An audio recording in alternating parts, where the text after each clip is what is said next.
नमस्कार। इस वक्त के बुलेटिन के साथ हाजिर हूं मैं अनुपम। प्रदेश की हर छोटी बड़ी खबरों को लेकर के सबसे पहले बात कर रहे हैं अवधेश राय हत्याकांड की। वाराणसी में अवधेश राय हत्याकांड में माफिया मुख्तार को कोर्ट ने उम्र कैद की सजा सुनाई है, साथ ही 1 लाख रुपए का जुर्माना भी लगाया गया है।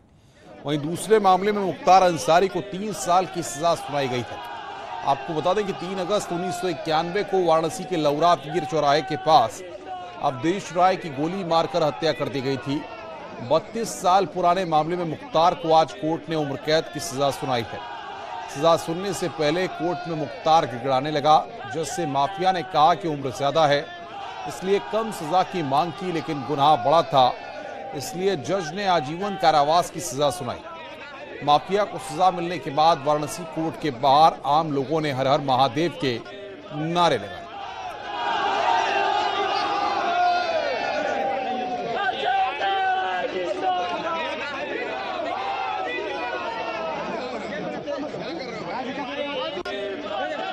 एक लाख नहीं देते तो 6 महीना और 6 महीना और जेल में बिताने। इस प्रकार कोर्ट ने, जैसा कि हम लोग अनुमान, कोर्ट ने मुख्तार अंसारी को अपने उस पे वीडियो कॉन्फ्रेंसिंग पे लिया। उनका चेहरा दिख रहा था। मुख्तार अंसारी ये कह रहे थे कि मैं बेगुनाह हूं, लेकिन फिर भी यदि कोर्ट हमको गुनाहगार मानती है तो कम से कम जो सजा हो हमको दे। जबकि जो प्रोसिक्यूशन के वकीलों का था कि उनको मैक्सिमम सजा दी जाए, यानी फांसी दी जाए, लेकिन कोर्ट ने इसको रेयरेस्ट ऑफ रेयर केस नहीं माना और उनको आजीवन कारावास की सजा और 1 लाख जुर्माना 302 में, और यदि जुर्माना नहीं अदा करते हैं तो 6 महीना और जेल में भुगतनी पड़ेगी। कहने का मतलब यह है कि अब मुख्तार अंसारी को अवधेश राय हत्याकांड में आजीवन जेल में बिताना होगा। अब इसके खिलाफ क्या रास्ते हैं? कोर्ट है, ऑनरेबल हाई कोर्ट है, ऑनरेबल सुप्रीम कोर्ट है, तो वाया अपलेट कोर्ट ऑनरेबल हाई कोर्ट जाएंगे। उसके बाद जो भी होगा कोर्ट। जुर्माना नहीं भरते हैं तो उनको कितनी सजा मिलेगी? 6 महीना और जेल में रहेंगे। टोटल क्या फैसला सुनाया? टोटल यही है कि उनको उम्र जो है जेल में बिताएंगे, उम्र कैद या जिसको आजीवन कारावास कहते हैं, वो सजा उनको 302 में दिया गया है। ऑनरेबल कोर्ट ऑफ इंडिया इतने दिन से जेल में है तो क्या उम्र कैद माइनस होगी? नहीं, देखिए अब देखिए जुर्माना लगाया गया है। देखिए 1 लाख जुर्माना उसमें लगा है और 145 में 20,000 रुपया जुर्माना लगा है, और 20,000 जुर्माना नहीं देते तो 3 महीना और जेल में। तो इस जी इतने दिन से जेल में है तो क्या होगा ये? देखिए,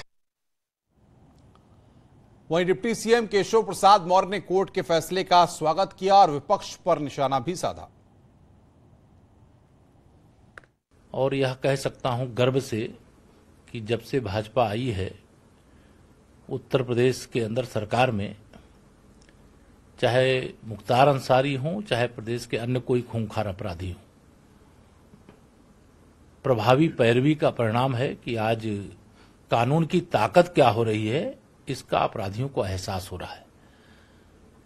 और पूर्ववर्ती सरकारें, समाजवादी पार्टी की सरकार थी, तो मुख्तार अंसारी जैसे अपराधियों को सरकार के माध्यम से संरक्षण प्राप्त होता था। उनको सजा दिलाए जाने के लिए, भले वो हत्या किए हों, भले अपहरण किए हों, भले जमीनों पर कब्जा किए हों, भले दंगे कराए हों, लेकिन उनको सजा दिलाने का प्रयास नहीं किया जाता था। आज उत्तर प्रदेश की पहचान बदल गई है। पहले अपराधियों के प्रदेश के रूप में जाना जाता था, आज उत्तर प्रदेश में अपराधियों को सजा दिलाई जाती है, इसके लिए जाना जाता है। और यह कह सकता हूं गर्व से कि जब से भाजपा आई है उत्तर प्रदेश के अंदर। मुख्तार को सजा मिलने के बाद अवधेश राय के भाई अजय राय ने कोर्ट का शुक्रिया अदा किया, कोर्ट को दंडवत प्रणाम किया, कहा 32 साल का इंतजार खत्म हुआ। मुख्तार अंसारी को उम्र कैद की सजा सुनाई गई और इस पर आपको बता दें कि अजय राय का रिएक्शन सामने आया कोर्ट के फैसले पर। अजय राय ने कहा कि कोर्ट का धन्यवाद, कोर्ट को दंडवत प्रणाम किया।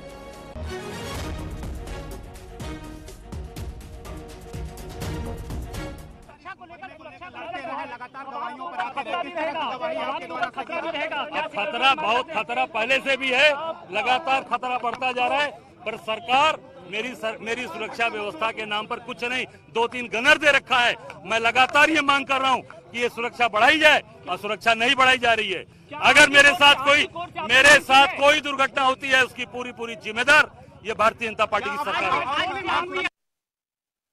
तो 1 साल से भी कम वक्त और 5 केस में सजा, 32 साल बाद गुनाहों का हिसाब। ये दो तस्वीरें इस वक्त हम आपकी स्क्रीन पर आपको दिखा रहे हैं।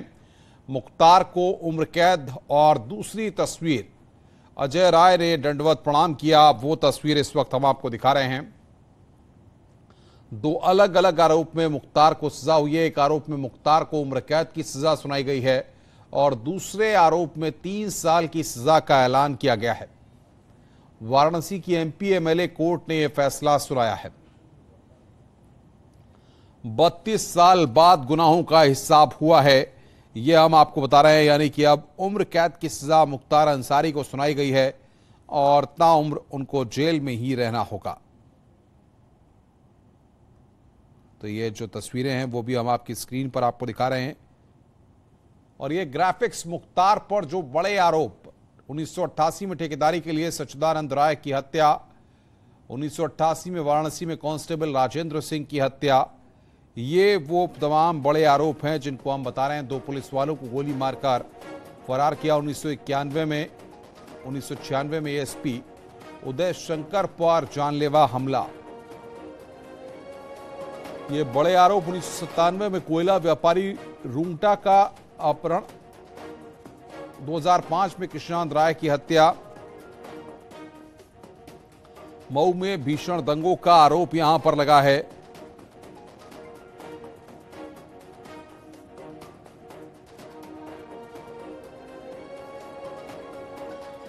तो ये आपको बता रहे हैं कि 1988 में ठेकेदारी के लिए सच्चिदानंद राय की हत्या, ये तमाम आरोप यहां पर लगे हैं।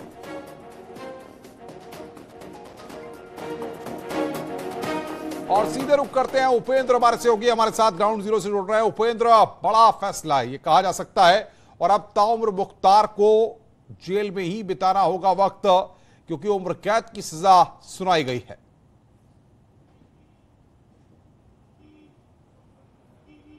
हाँ बिल्कुल, देखिए अनुपम, जो 32 साल पुराना अवधेश राय हत्याकांड था उसमें उम्र कैद की सजा सुनाई गई, 1 लाख का जुर्माना लगाया गया, साथ ही साथ 147 का भी दोषी माना गया मुख्तार अंसारी को, उसमें भी सजा सुनाई गई, उसमें भी जुर्माना लगाया गया। हालांकि उसका बहुत मतलब नहीं बचता है, चूंकि जब उम्र कैद हो गई तो छोटी धाराओं की सजा का मतलब नहीं बचता है, लेकिन 147 में भी मुख्तार अंसारी को दोषी माना गया।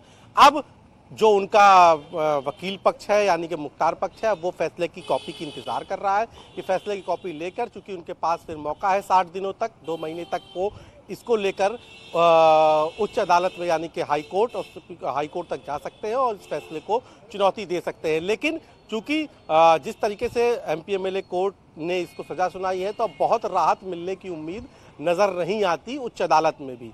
पहला मौका है जब मुख्तार अंसारी को इतनी बड़ी सजा मिली है।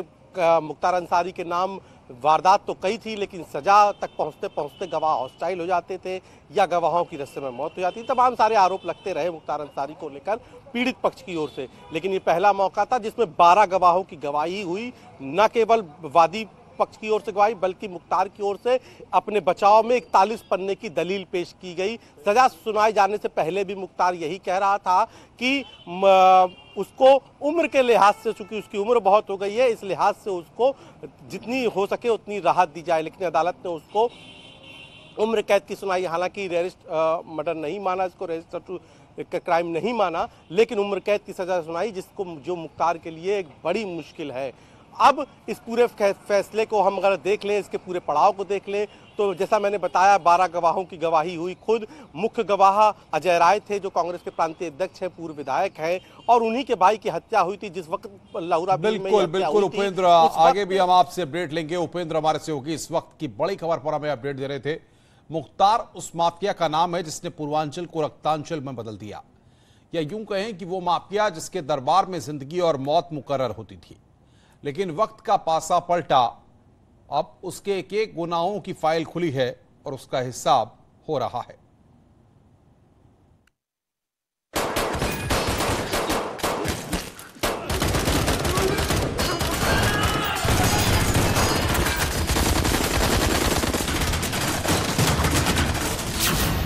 नाम मुख्तार अंसारी, उम्र 58 साल, पेशा अपराध।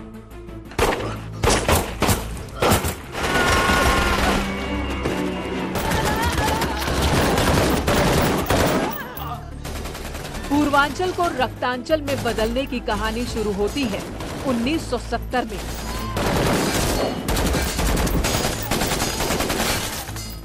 ये वो दौर था जब तमाम ठेके पूर्वांचल में बाहुबल के सहारे हासिल किए जाते थे और जुबान खोलने पर बंदूक का मुंह भी खुल जाता था।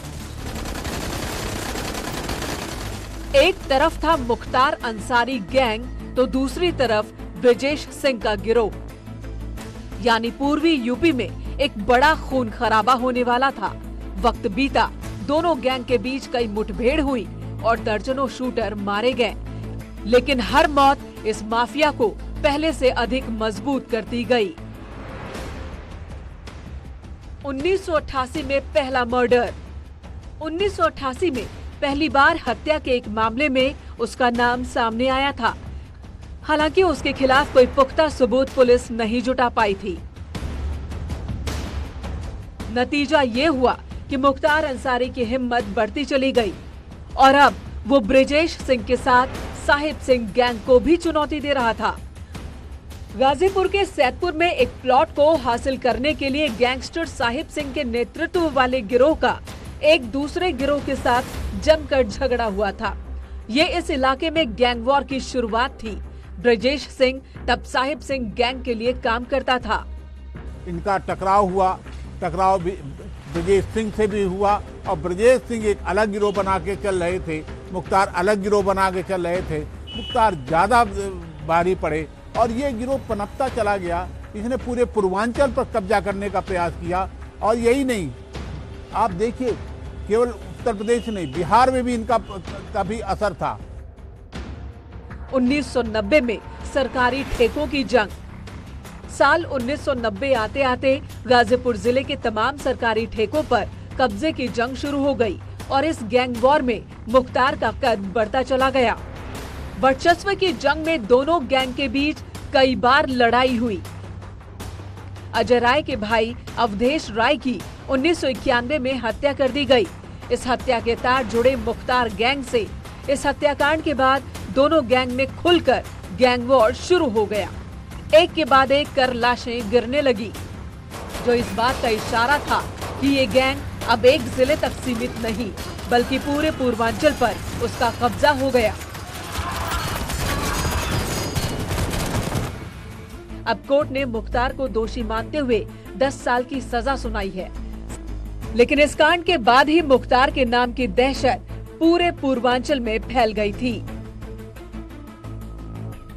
ये 3 अगस्त 1991 घटना है। उस दिन घटनाएं घटी थी। मुख्तार अंसारी और उनके साथियों ने गोली मारकर हत्या की थी। जो मेरा काम था मैंने किया, मैंने गवाही दी, मेरी गवाही पर सजा हुई। 1995 से सियासी सफर। बढ़ते गैंग वॉर के साथ माफिया की काली कमाई भी बढ़ रही थी और दुश्मन भी। ऐसे में जरूरी हो गया था कि वो खुद को खेल से बाहर निकालकर ऑपरेट करे। इसका एक ही रास्ता था, सियासत। 1995 में मुख्तार अंसारी ने राजनीति की मुख्यधारा में कदम रखा और साल 1996 में मुख्तार अंसारी पहली बार विधानसभा के लिए चुने गए। उसके बाद से ही उन्होंने ब्रजेश सिंह की सत्ता को हिलाना शुरू कर दिया। 2002 आते आते मुख्तार गैंग पूर्वांचल का सबसे बड़ा गिरोह बनकर उभरा।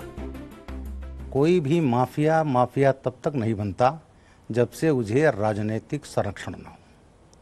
जहां तक मुख्तार अंसारी का प्रश्न है, एक सातिर अपराधी शुरू से रहा। इसके भाई 1985 में पहली बार कम्युनिस्ट पार्टी से अफजाल अंसारी विधायक बने और इन्होंने अपने भाई मुख्तार अंसारी तथा उसके गैंग को संरक्षण दिया। उसके बाद 1996 में मुख्तार अंसारी खुद विधायक बन गया। पूर्वांचल में अब हर बात का जवाब गोलियों से दिया जाने लगा। लूट, हत्या, अपहरण, जमीन कब्जा, फिरौती और सुपारी किलिंग, यानी हर बुरे काम में इस गैंग के लोग शामिल थे। गैंग का दायरा जितना बढ़ता गया, मुख्तार अंसारी के काले कारनामों की फहरिस्त उतनी ही लंबी होती चली गई। अब तक उस पर हत्या की कोशिश और अपहरण के 44 केस दर्ज हुए। टाडा, मकोका और पोटा जैसे कानूनों के तहत कार्रवाई हुई। लेकिन मुख्तार इन सब से बच निकला। साल बदला, सरकार बदली और फिर सत्ता में आए योगी आदित्यनाथ। यानी अपराध और अपराधियों से 36 का आंकड़ा रखने वाला मुख्यमंत्री। सीएम योगी ने इन अपराधियों पर कार्रवाई शुरू की तो पूर्वांचल में खलबली मच गई।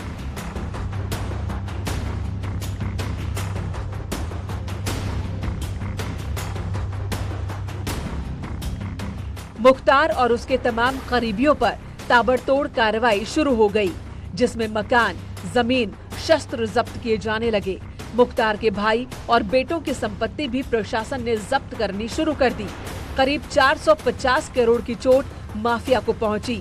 यानी इस माफिया के गैंग को सरकार ने चुन चुन कर निशाना बनाना शुरू किया और सबसे ज्यादा चोट पहुंचाई उनके आर्थिक साम्राज्य को। नतीजा ये हुआ कि अब मुख्तार अंसारी की न तो पहले जैसी धाक रही और न ही नेटवर्क। न्याय के बुलडोजर ने पूर्वांचल में माफियाओं की नींव हिला दी।